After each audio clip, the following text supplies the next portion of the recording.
China has warned that it will never accept North Korea as a nuclear weapons state, Beijing's ambassador to the U.S. warned, just hours after Kim Jong-un said his country was on course to achieve that final goal. Speaking at a Chinese embassy event in Washington, D.C., Qui Tiankai also called on Donald Trump's administration to stop saber-rattling against the secretive communist state. Instead, the U.S. should resume dialogue and negotiation over the standoff, he said. Honestly, I think the United States should be doing much more than now, so that there's real effective international cooperation on this issue, he told reporters. They should refrain from issuing more threats. They should do more to find effective ways to resume dialogue and negotiation, he said, while adding that China would never accept North Korea as a nuclear weapons state.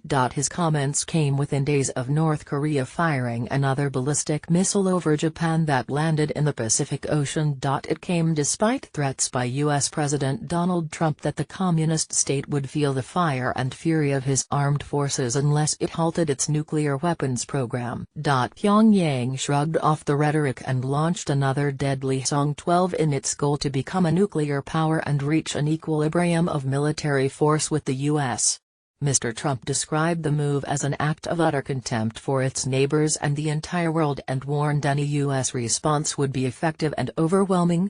North Korea on Friday launched its latest ballistic missile, which traveled past Japan's northernmost island of Hokkaido before landing in the sea. Its leader Kim Jong-un, who was quoted by the state news agency KCNA, later said, "Our final goal is to establish the equilibrium of real force with the U.S. and make the U.S. rulers dare not talk about military option."